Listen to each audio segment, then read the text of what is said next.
Bismillahirrahmanirrahim. Assalamualaikum warahmatullahi wabarakatuh. Alhamdulillahirabbil alamin wa bihi nasta'in wa ala umuri dunya waddin. Shalatu wassalamu ala asyrafil anbiya'i wa mursalin wa ala alihi wa sahbihi ajmain. Amma ba'du. Perkenalkan, kami dari kelompok 2 ingin mempresentasikan hasil kerja kami. Sebelum kami mempresentasikan hasil kerja kami, izinkan saya untuk memperkenalkan anggota kelompok. Yang pertama ada Resa Taman Agustin, yang kedua ada Rani Asri Herlina, yang ketiga ada Muhammad Rizky Kamal, yang keempat ada Rihlatul Wafakiyah, yang kelima ada Muhammad Yusuf Muharam, dan yang keenam ada saya, Putri Dewi Agnesia. Kami di sini ingin mempresentasikan hasil kerja kami yang membahas tentang pengertian Qobla al-Tadwin, perkembangan hadis masa Rasulullah, perkembangan hadis pada masa sahabat, dan perkembangan hadis pada masa tabi'in. Yang pertama akan dijelaskan oleh rekan saya, Resa Taman Agustin, yang menjelaskan tentang pengertian Qobla al-Tadwin. Assalamualaikum warahmatullahi wabarakatuh. Terima kasih kepada moderator yang telah memberikan waktu kepada saya untuk menyampaikan materi tentang pengertian hadis Qobla Tadwin atau kodifikasi. Dalam bahasa Arab, kodifikasi dikenal dengan istilah tadwin yang berasal dari kata dawana yudawinu tadwinan, yang berarti membuktikan, menulis, dan mencatat. Secara bahasa, tadwin diterjemahkan dengan kumpulan sahifah atau mujtama as-suhuf. Secara luas, tadwin diartikan dengan al-jam'u atau mengumpulkan. Sedangkan secara istilah, tadwin digunakan untuk makna penyusunan dan pembukuan. Mana Al-Katan mengatakan bahwa tadwin itu adalah mengumpulkan lembaran-lembaran yang sudah tertulis dan yang dihafal dalam dada, lalu menyusunnya menjadi sebuah buku. Dengan demikian, tadwin adalah mengumpulkan hadis dari lembaran-lembaran sesuai dengan cara tertentu sehingga menjadi sebuah buku agar terpelihara dari hal-hal yang akan merusak keaslian hadis tersebut. Jadi dapat disimpulkan, hadis Qobla Tadwin atau hadis prakodifikasi adalah hadis sebelum dibukukan, mulai dari zaman Rasul sampai pada masa ditetapkannya pembukuan hadis secara resmi atau tadwin. Mungkin sekian dari saya. Mohon maaf bila terdapat banyak kesalahan. Terima kasih. Wassalamualaikum warahmatullahi wabarakatuh. Setelah itu ada perkembangan hadis masa Rasulullah, cara Rasulullah menyampaikan hadis yang akan dijelaskan oleh Rani Asri Herlina. Baik, saya di sini akan melanjutkan penjelasan tentang cara Rasulullah menyampaikan hadis. Tempat yang biasanya digunakan oleh Rasulullah SAW cukup bervariasi, seperti masjid, rumahnya sendiri, pasar, ketika safar atau dalam perjalanan, dan ketika mukim atau ketika di rumah. Melalui tempat-tempat tersebut, Rasulullah menyampaikan hadis yang terkadang disampaikannya melalui sabdanya yang didengar oleh para sahabat, melalui musyafahah, dan terkadang melalui perbuatan serta takrirnya yang disaksikan oleh mereka, atau melalui musyahadah. Dalam penyampaian hadis tersebut, ada beberapa teknik yang dilakukan oleh Rasulullah SAW. Di antaranya adalah, pertama, melalui para jamaah pada pusat pembinaannya yang disebut majelis ilmi. Melalui majelis ini, para sahabat memperoleh banyak peluang untuk menerima hadis tersebut, sehingga mereka berusaha untuk selalu mengonsentrasikan diri untuk mengikuti kegiatan. Yang kedua, dalam banyak kesempatan Rasulullah SAW juga menyampaikan hadis melalui para sahabat tertentu, yang kemudian oleh para sahabat tersebut disampaikan kepada orang lain. Hal ini terkadang ketika ia mewurudkan suatu hadis para sahabat yang hadir hanya beberapa saja, baik karena disengaja Rasulullah SAW sendiri atau secara kebetulan.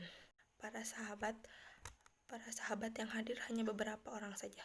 Ketiga, untuk hal-hal sensitif seperti yang berkaitan dengan berkaitan dengan soal keluarga dan kebutuhan biologis, terutama yang menyangkut hubungan suami istri, Rasulullah SAW menyampaikan melalui istrinya.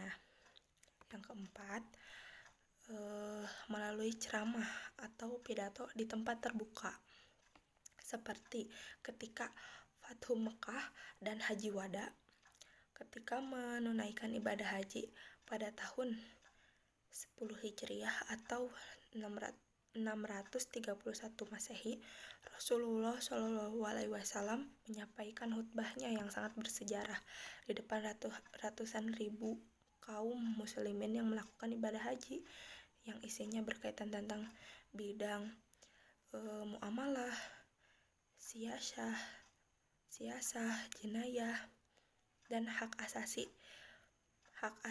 manusia. Kelima, melalui perbuatan langsung yang disaksikan oleh para sahabatnya, yaitu dengan jalan musyahadah, seperti yang berkaitan dengan praktik-praktik ibadah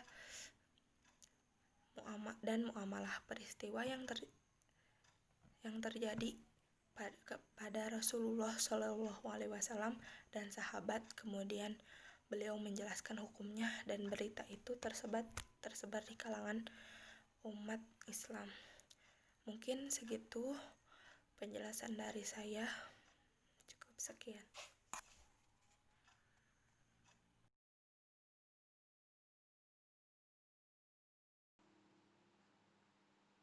Setelah itu ada masalah larangan dan kebolehan menulis hadis yang akan dijelaskan oleh Muhammad Rizky Kamal. Bismillahirrahmanirrahim. Assalamualaikum warahmatullahi wabarakatuh. Terima kasih kepada moderator yang telah memberikan waktu kepada saya untuk menjelaskan tentang masalah larangan dan kebolehan menulis hadis. Baiklah, M. Ajaj Al-Khatib dalam bukunya As-Sunnah Qabla Tadwin mengemukakan hadis-hadis Rasulullah SAW tentang penulisan hadis, baik yang melarang penulisan ataupun yang memperbolehkannya. Yang pertama, ada beberapa hadis yang melarang penulisan hadis. Di antaranya yang pertama ada dari Abu Sa'id Al-Khudri meriwayatkan bahwa Rasulullah SAW bersabda, yang artinya, janganlah kalian menulis hadis dariku, dan barang siapa yang menulis hadis dariku selain Al-Quran, maka hendaklah ia menghapusnya.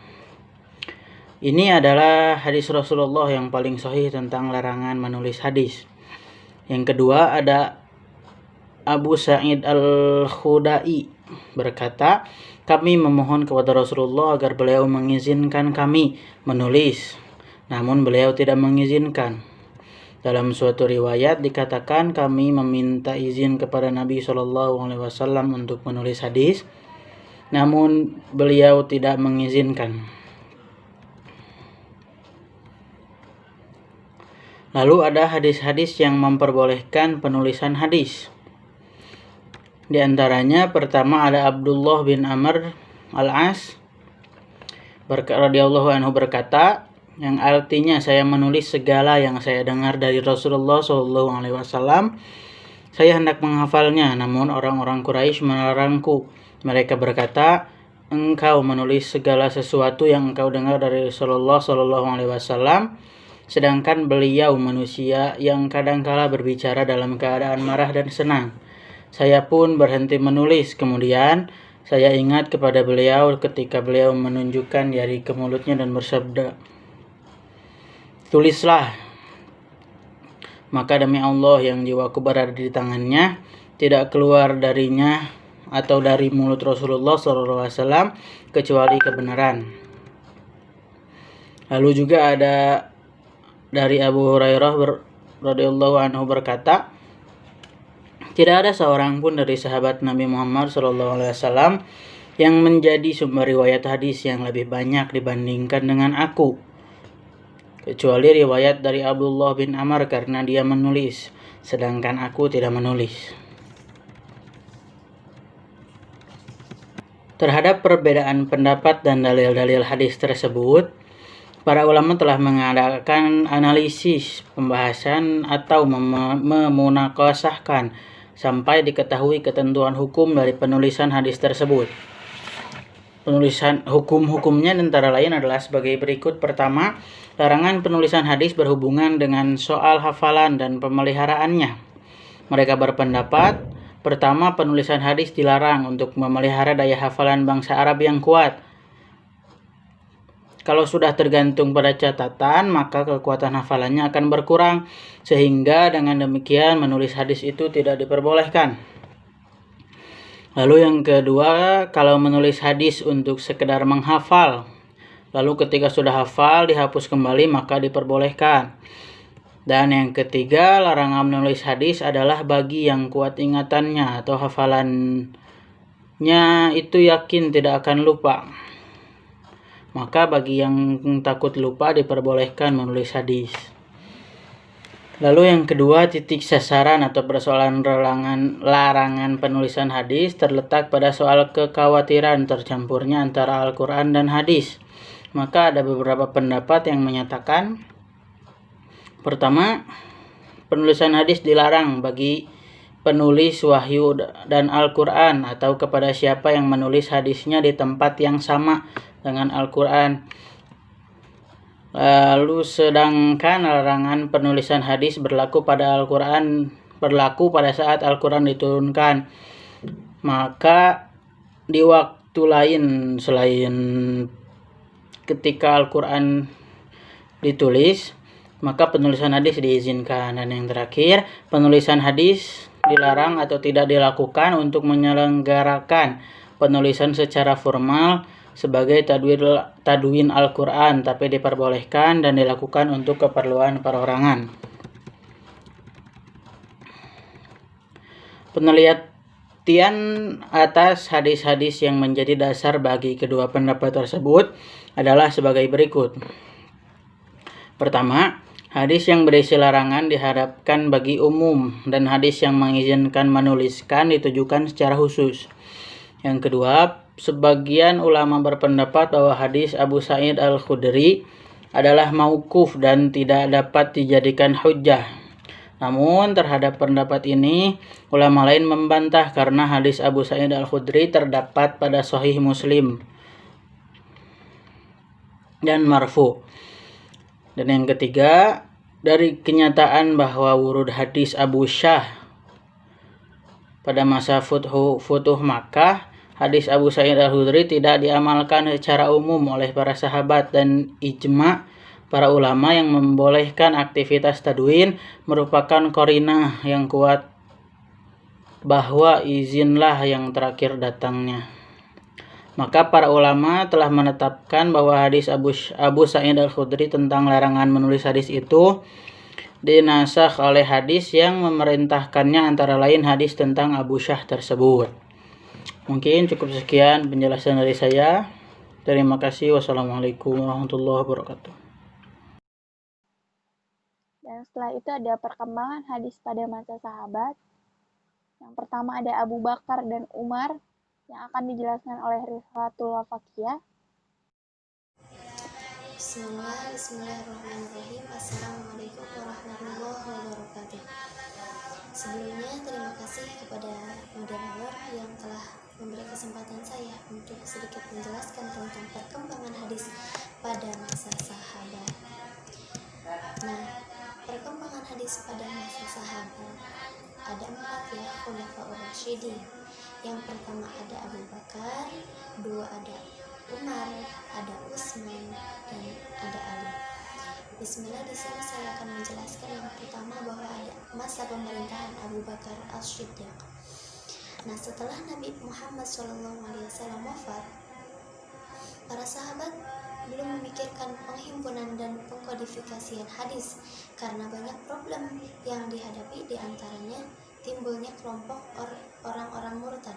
Nah, singkat, yakni setelah terpilihnya Abu Bakar, bahwa Abu Bakar sangat berhati-hati dalam periwayatan hadis.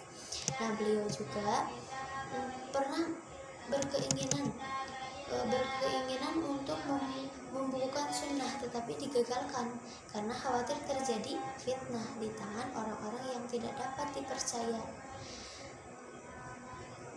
Nah, Al-Ahkam menceritakan bahwa Aisyah radhiyallahu anhu berkata, "Ayahku menghimpun 500 hadis. Semalaman beliau bolak-balik memeriksanya. Ketika pagi, beliau minta hadis-hadis yang ada di tanganku untuk dibakar dan berkata, aku khawatir jika aku mati sementara hadis-hadis itu di tanganmu dari orang-orang yang terpercaya itu, tetapi tidak diriwayatkan sebagaimana mestinya." Nah, tindakan yang tadi dilatar belakangi karena beliau khawatir berbuat salah dalam meriwayatkan hadis, sehingga tidak mengherankan jumlah hadis yang diriwayatkan tidak banyak, padahal jika dilihat intensitasnya bersama Nabi, beliau sahabat yang paling lama bersama Nabi Muhammad tuh, mulai dari hijrah ke Madinah sampai beliau Nabi Muhammad wafat. Yang kedua ada masa pemerintahan, lanjut ya. Yang kedua ada masa pemerintahan Umar bin Khattab. Tadi sudah dijelaskan bahwa ada masa pemerintahan Abu Bakar. Nah, tindakan hati-hati yang dilakukan Abu Bakar tersebut tuh, Abu Bakar As-Siddiq, juga diikuti oleh Umar bin Khattab. Nah, Umar juga terkenal sebagai orang yang sangat berhati-hati di dalam meriwayatkan sebuah hadis. Beliau tidak mau menerima suatu riwayat apabila tidak disaksikan oleh siapa? Oleh sahabat lainnya. Nah, pada masa itu, terutama pada Khalifah Abu Bakar dan Umar bin Khattab, naskah Al-Quran itu masih sangat terbatas jumlahnya dan belum menyebar ke daerah-daerah kekuasaan Islam, sehingga dikhawatirkan umat Islam tuh yang baru memeluk Islam saat itu tidak bisa membedakan antara Al-Quran dan As-Sunnah. Nah, Umar bin Khattab juga pernah ingin mencoba untuk menghimpunnya, tetapi setelah bermusyawarah dan istikharah beliau selama 1 bulan, beliau berkata, sesungguhnya aku punya hasrat menulis sunnah. Aku telah menyebutkan suatu kaum sebelum kalian yang menulis beberapa buku, kemudian mereka sibuk dengannya dan meninggalkannya kitab Allah kitab Allah. Terus demi Allah, sesungguhnya aku tidak akan mencampur adukan kitab Allah dengan sesuatu yang lain selamanya. Nah, kekhawatiran Umar bin Khattab dalam pembukuan hadis adalah tasyabbuh atau menyerupai dengan ahli kitab, yakni Yahudi dan Nasrani yang meninggalkan kitab Allah dan menggantikannya dengan kalam mereka, dan menempatkan biografi para nabi. Nah, mereka tuh di dalam kitab Tuhan mereka. Umar tuh khawatir umat Islam meninggalkan Al-Quran dan hanya membaca hadis. Nah, jadi penyampaian periwayatan hadis secara lisan dan hanya jika benar-benar diperlukan saja, yaitu ketika umat Islam memeluknya. Penjelasan hukum Khalifah Abu Bakar dan Umar bin Khattab menerima hadis dari orang per orang dengan syarat disertai saksi yang menguatkan pada masa yang keempat, Khulafaur Rasyidin. Nah, disebut sebagai masa apa itu? Masa pembatasan periwayatan atau taklil ar-riwayat. Sekian penjelasan dari saya. Terima kasih. Wassalamualaikum warahmatullahi wabarakatuh. Selanjutnya saya kembalikan kepada moderator. Terima kasih. Setelah itu ada Utsman bin Ali yang dijelaskan oleh diri saya sendiri. Assalamualaikum warahmatullahi wabarakatuh. Saya Putri Dewi Agnesia. Di sini akan menjelaskan tentang perkembangan hadis pada masa Utsman bin Affan dan Ali bin Abi Thalib. Pada masa Utsman bin Affan, secara umum kebijakan Utsman tentang periwayatan hadis tidak jauh berbeda dengan kebijakan dua khalifah sebelumnya. Hal ini terbukti ketika Utsman memiliki kesempatan untuk berkhutbah. Dalam khutbahnya, Utsman meminta kepada para sahabat untuk tidak banyak meriwayatkan hadis yang mereka tidak pernah mendengar. Hadis itu pada masa Abu Bakar dan Umar. Umar sendiri memang tampaknya tidak banyak meriwayatkan hadis. Ahmad bin Hanbal meriwayatkan hadis Nabi yang berasal dari riwayat Utsman sekitar 40 hadis saja. Itu pun banyak matan hadis yang terulang dikarenakan perbedaan sanad. Dengan demikian, jumlah hadis yang diriwayatkan oleh Utsman tidak sebanyak jumlah hadis yang diriwayatkan oleh Umar bin Khattab. Dari sini terlihat bahwa pada masa Utsman bin Affan, kegiatan umat Islam dalam periwayatan hadis telah lebih banyak bila dibandingkan dengan kegiatan periwayatan pada masa Umar. Dalam khutbahnya, Utsman telah menyampaikan seruan agar umat Islam berhati-hati dalam meriwayatkan hadis. Namun, seruan tersebut nampaknya tidak begitu besar pengaruhnya terhadap periwayatan tertentu yang bersikap longgar dalam periwayatan hadis. Hal ini terjadi karena selain pribadi Utsman tidak sekeras pribadi Umar, juga karena wilayah Islam sudah mulai meluas. Luasnya wilayah Islam mengakibatkan bertambahnya kesulitan dalam mengendalikan periwayatan hadis secara ketat. Ali bin Abi Thalib pada masa perkembangan hadis pada masa Khalifah Ali bin Abi Thalib pun tidak jauh berbeda dengan khalifah pendahulunya. Tentang periwayatan hadis, Ali hanya bersedia menerima riwayat hadis setelah periwayat hadis yang bersangkutan mengucapkan sumpah bahwa hadis yang disampaikan itu benar-benar berasal dari Nabi. Ali tidak meminta sumpah hanya jika periwayat benar-benar telah dipercayainya. Dengan demikian, dapatlah dinyatakan bahwa fungsi sumpah dalam periwayatan hadis bagi Ali tidaklah dijadikan sebagai syarat mutlak keabsahan periwayatan hadis. Sumpah dianggap tidak diperlukan apabila orang yang menyampaikan riwayat hadis telah benar-benar diyakini tidak mungkin keliru. Ali bin Abi Thalib sendiri cukup banyak meriwayatkan hadis Nabi, baik dalam bentuk lisan maupun tulisan. Hadis yang berbentuk tulisan berkisar tentang hukum denda atau diat, pembebasan orang Islam yang ditawan oleh orang kafir, serta larangan melakukan hukum qisas terhadap orang Islam yang membunuh orang kafir. Pada masa Khalifah Ali sama dengan masa sebelumnya, yaitu adanya sikap kehati-hatian dari para khalifah dalam periwayatan hadis. Namun, situasi umat Islam yang dihadapi Ali telah berbeda dengan masa sebelumnya. Pada masa Ali, pertentangan politik semakin menajam di kalangan umat muslim, yaitu terjadi perperangan antara kelompok pendukung Ali dan pendukung Muawiyah, dan kejadian tersebut yang akibatnya membawa dampak negatif dalam bidang periwayatan hadis. Kepentingan politik telah mendorong pihak-pihak tertentu untuk melakukan pemalsuan hadis. Itulah yang menjadikan periwayat hadis tidak dapat dipercaya riwayatnya secara keseluruhan. Dari uraian tersebut dapat dinyatakan bahwa kebijakan Al-Khulafa Ar-Rasyidin tentang periwayatan hadis terdapat 4 bentuk, yaitu: pertama, seluruh khalifah sepakat tentang pentingnya sikap hati-hati dalam periwayatan hadis. Kedua, kesemuaan hadis, terutama pada masa Khalifah Umar bin Khattab. Tujuannya supaya periwayatan bersikap selektif dalam meriwayatkan hadis dan supaya perhatian masyarakat tidak berpaling dari Al-Quran. Ketiga, pengucapan sumpah ataupun penghadiran saksi bagi periwayat. Hadis merupakan salah satu cara untuk meneliti riwayat hadis. Periwayat yang dirasa memiliki kredibilitas yang tinggi tidak dibebani kewajiban mengajukan sumpah ataupun saksi.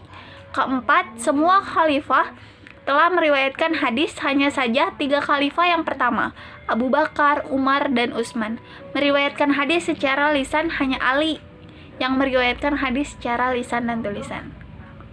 Hanya itu dari saya, akan dilanjutkan oleh rekan saya. Terima kasih. Setelah itu ada perkembangan hadis masa tabi'in yang akan dijelaskan oleh Muhammad Yusuf Muharram. Baiklah, pada kesempatan kali ini saya akan mempresentasikan materi tentang perkembangan hadis pada masa tabi'in. Selain para sahabat yang sudah banyak mengoleksi hadis Nabi, ada juga para tabi'in yang notabene-nya adalah para murid sahabat juga banyak mengoleksi hadis-hadis Nabi. Bahkan, pengoleksiannya sudah mulai disusun dalam sebuah kitab yang beraturan. Sebagaimana sahabat, para tabi'in pun cukup berhati-hati dalam hal periwayatan hadis. Hanya saja, ada perbedaan beban yang dihadapi oleh sahabat dan tabi'in. Dan beban sahabat tentu lebih berat jika dibandingkan dengan tabi'in. Karena di masa tabi'in, Al-Quran telah dikumpulkan dalam satu mushaf. Selain itu juga, pada masa akhir periode Khulafaur Rasyidin, terkhusus pada masa Utsman bin Affan, para sahabat ahli hadis telah menyebar ke berbagai wilayah negara Islam. Sejalan dengan pesatnya perluasan wilayah kekuasaan Islam, penyebaran sahabat-sahabat ke berbagai daerah pun terus meningkat. Hal ini kemudian berimplikasi juga pada meningkatnya penyebaran hadis. Oleh karena itulah, masa ini dikenal sebagai masa menyebarnya periwayatan hadis. Ini merupakan sebuah kemudahan bagi para tabi'in untuk mempelajari hadis. Metode yang dilakukan para tabi'in dalam mengoleksi dan mencatat hadis yaitu melalui pertemuan-pertemuan dengan para sahabat. Selanjutnya, mereka mencatat apa yang telah didapat di pertemuan-pertemuan tersebut. Para tabi'in menerima hadis dari sahabat dalam berbagai bentuk. Jika disebutkan, ada yang dalam bentuk catatan atau tulisan dan ada juga yang harus dihafal. Di samping itu, dalam bentuk yang sudah terpolakan dalam ibadah dan amaliyah para sahabat. Lalu, tabi'in menyaksikan dan mengikutinya. Dengan demikian, tidak ada satu hadis pun yang tercecer apalagi terlupakan. Perihal menulis hadis, di samping melakukan hafalan secara teratur, para tabi'in juga menulis sebagian hadis-hadis yang telah diterimanya. Selain itu, mereka juga memiliki catatan-catatan atau surat-surat yang mereka terima langsung dari para sahabat sebagai gurunya. Ada beberapa kota yang dijadikan pusat pembinaan dalam periwayatan hadis, yang kemudian dijadikan sebagai tempat tujuan para tabi'in dalam mencari hadis. Kota-kota tersebut adalah Madinah Al-Munawwarah, Makkah Al-Mukarramah, Kufah, Basrah, Syam, Mesir, Maghribi dan Andalusia, serta Yaman dan Khurasan. Pusat pembinaan pertama yaitu di Madinah. Karena di Madinahlah Rasulullah Shallallahu Alaihi Wasallam menetap setelah hijrah dan Rasulullah juga membina masyarakat Islam yang di dalamnya terdiri atas kaum Muhajirin dan Ansor. Di antara para sahabat yang menetap di Madinah adalah Khulafaur Rasyidin, Abu Hurairah, Siti Aisyah, Abdullah bin Umar, dan Abu Sa'id Al-Khudri dan lain sebagainya. Mungkin itu saja yang dapat saya sampaikan. Kekurangannya mohon dimaafkan.